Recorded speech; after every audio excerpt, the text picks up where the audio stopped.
Kapulisan gipahimangnuan nga dili magtinalawan sa paghimo silang trabaho. Duha ka mga pulis ang giimbestigahan karon kay milikay sa gihimong operation niadtong miaging semana. Si Nico Serino sa report.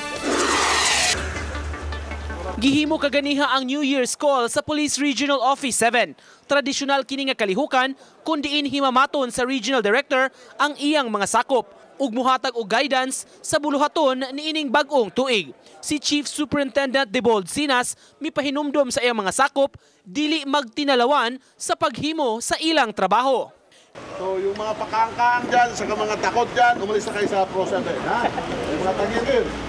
Gihimong sanglitana ni Sinas ang nahitabo atol sa dakong pulis ug AFP operation sa Negros Oriental sa miaging semana. May duha ka mag-agawng pulis nga giimbestigahan kay giingong misibat atol sa operasyon.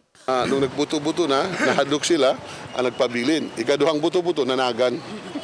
Pagkatapos panagan nila, nanaday sila dito sa poblasyon, wa day nagpakita. So ang tibok ang RPSB nato nangita sa ilaha. Hantod gabi kung nasi siya risa dito, grabe na ako ka-high blood, nga naman nagkakasualty ni.